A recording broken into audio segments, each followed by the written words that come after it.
The finals is starting its circuit for the $100,000 major, with 2 open qualifiers happening at the end of Season 7 and the closed qualifier taking place within the first few weeks of Season 8. You should know that this is just the beginning of the finals esports. Big esports organizations like Envy, Team Secret, Nightmare, Alliance, and more have partnered with Embark Studios to sign teams of the top contestants that have been competing in smaller community tournaments to see who has what it takes to reach the finals. This video is about one of the most popular esports organizations to join the virtual arena, Space Station Gaming. But while SSG as an org might be new to the finals, the team that they signed is not. Formerly known as Team Ed, this roster of Lamp, Grad, and Normalize just dominated the Finals PHL and took home first place against the top teams in both NA and EU. Last week, I got to sit down with them and talk about their team, their win, their strategies, and their thoughts on the current meta. My name is Artie, and I'm a full-time coach and commentator in the finals. And if you like the finals and its esports scene, you do us both a favor by hitting like and subscribe. With that out of the way, let's get into the interview and get to know who these players are on Space Station Gaming and how their team came to form. Hello, my name's Sterling, a lot better known as Lamp. I think I unlocked Heavy after my very first quick cash game. Probably like 90% of my playtime is on that one class. I think people have always characterized me as like probably one of, if not the most aggressive Heavy, which carried a lot of the early stages of my career, just given that certain strats and play styles not being nearly as well defined in the early stages of the finals. I still feel like I very much have that aggressive play style, but I feel like as I've evolved with this team, I've been able to tailor it a lot more and focus it in a way to be able to actually bring good results and be able to support my team. I'm Noah, or otherwise known as Normalize. I'm the medium player. Maybe I should have said that. I met both of these two players back in Season 1. I really liked playing with Lamp like a shit ton back then. Grad, I know, was a cracked controller player back then too. And so we became a team just recently, what was it, like a month ago or something? I have gone Tier 3 to Tier 2 Pro in Valorant before. That's what I played before I played the finals. And the community was so atrocious. I honestly didn't plan to play video games again until I saw the trailer for the finals come out. And that's when I knew I was going to be manning this game. Yo, what's up? It's Grad. I'm the light player for Team Ed. I came to the finals during early Season 1 after PHL Season 0. We realized how good we were in our individual roles and decided that it would probably be best for us to try to see how it went. You know, I have former experience competing on Splitgate. I was signed to Luminosity and the Kansas City Pioneers. Realistically, my biggest role is just to enable them as much as possible, make sure that they're able to do their jobs efficiently and stay alive as long as possible, get out their damage, do what they have to do. Other than that, I shoot shit, and I shoot shit good. That's about it. Originally during Season 0, when I was playing under Halto's Finest, that team consisted of me, Brendy, and Commit.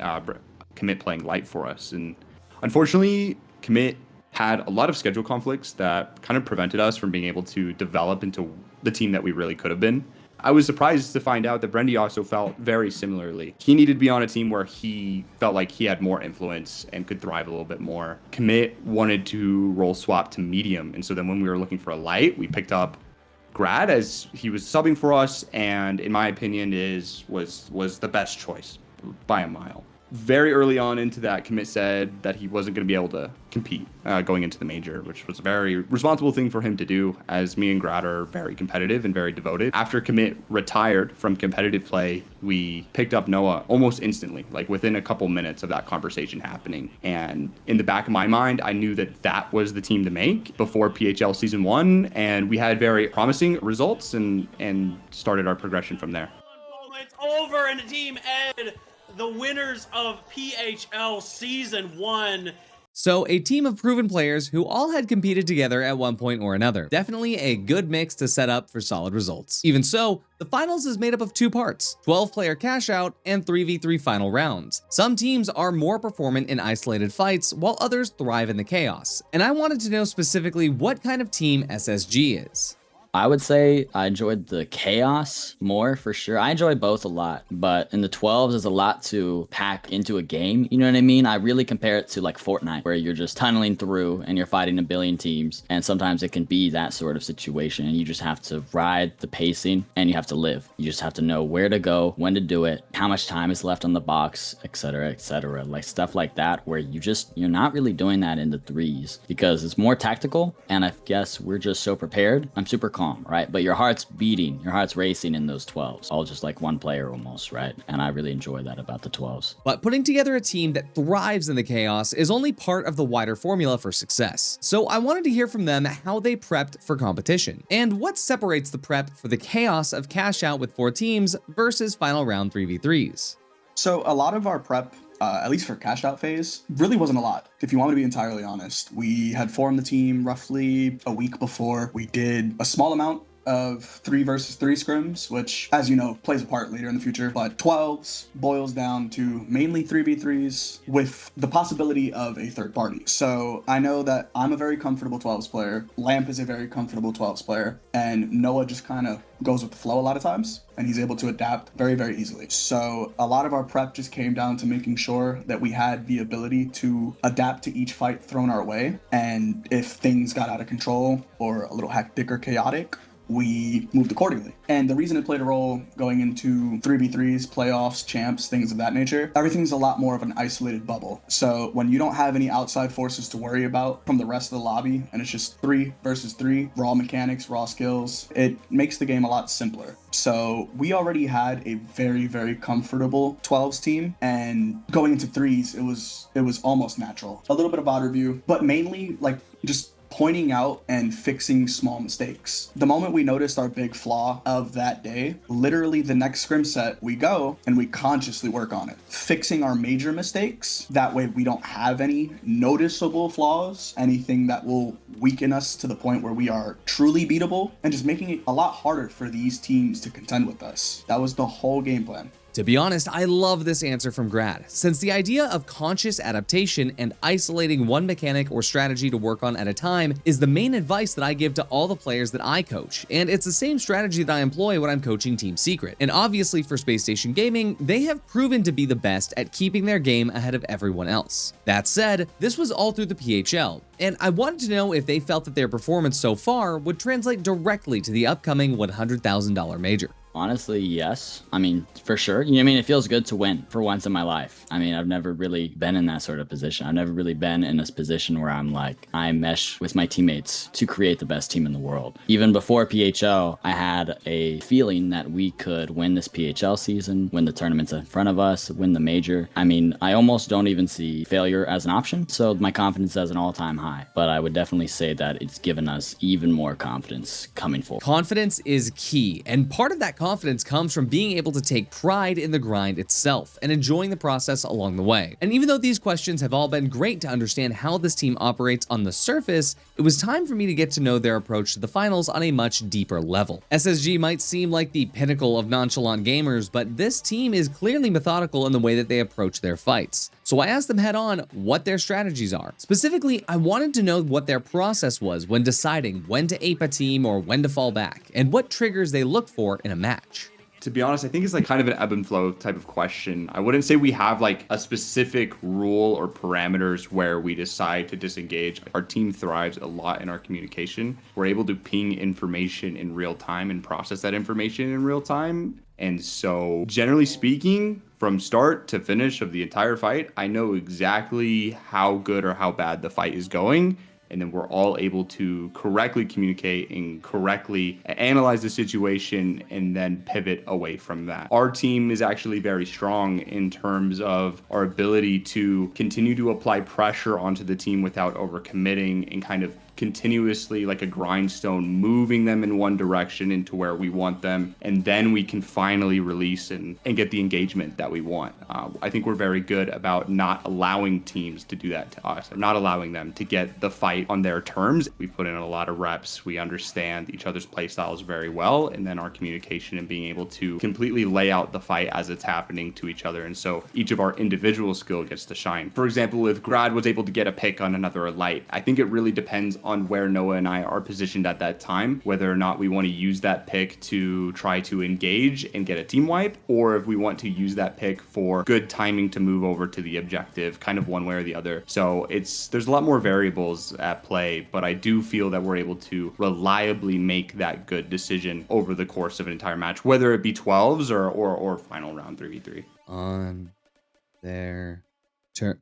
Oh, hey, you should be taking notes too.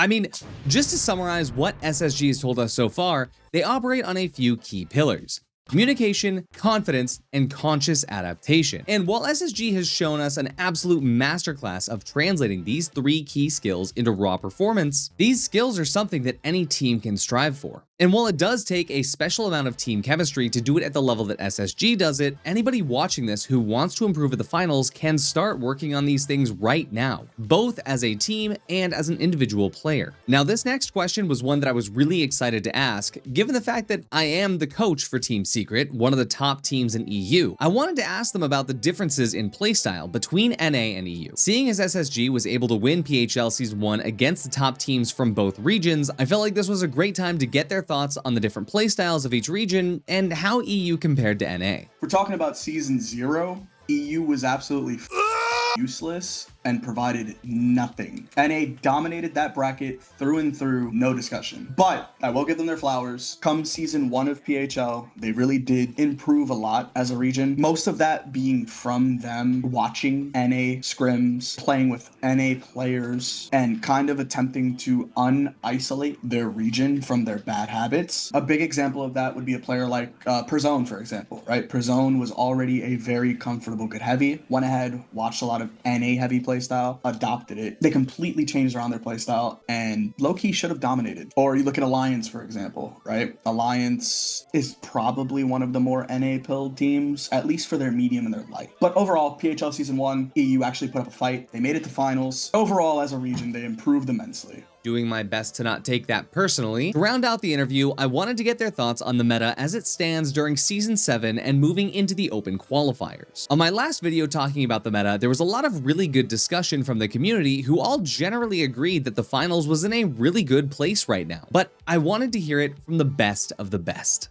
I'm actually a huge personal fan of the meta, especially compared to what we've had in seasons past, whether it be like the super early days of like double heavy, where it's super brawl and with a lot of shields, compared to, God forbid, the Sledgehammer Cerberus meta that we had during season 6. I think that personally was the most unfun, in my opinion. So where the game is currently sitting at with heavy, medium, light, where you see a fair mix in terms of utility, at least especially with heavy, you see Mesh Shield and Winch, predominantly Winch, but you do get to see Mesh Shield, and then you get to see Shack and Deagle's included as well. Of course, the dominant SA-12-16, and then medium right now, Goo Grenade is a very good gadget, and I think is almost necessary for pro or competitive play. Being able to create terrain and be able to reinforce certain areas, I feel like is necessary in terms of how professional teams play. Arguably, it's a little overpowered and Embark might want to make adjustments in the future, but it is a very good gadget. And then Light, we saw come into the meta, still in the meta previously during like the Sledgehammer, Cerberus, even the minigun playstyle.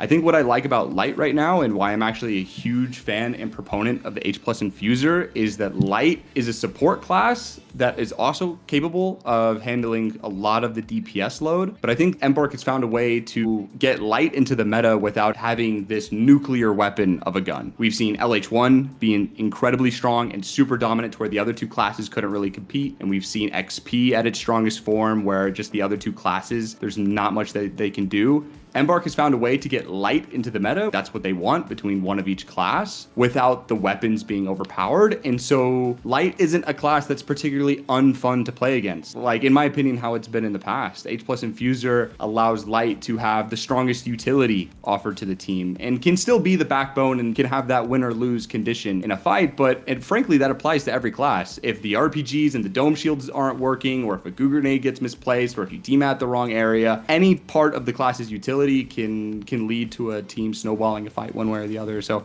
I'm a huge proponent of this meta, and I hope we see something very similar to it come to the major. I've thought about a lot of changes that I'd like to see, and I honestly just want it to still be balanced.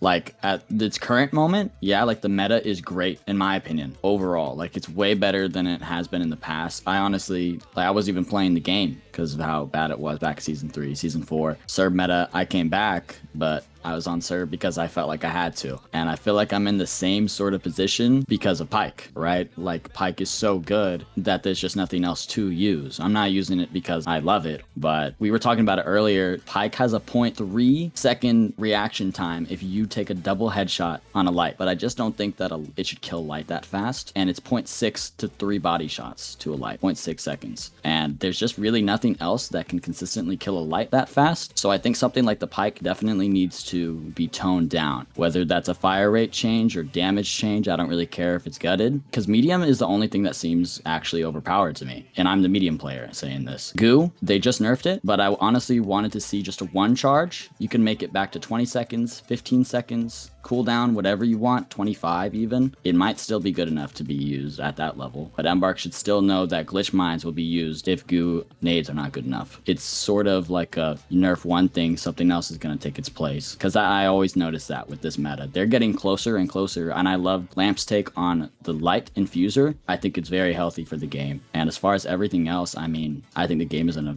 great state, honestly.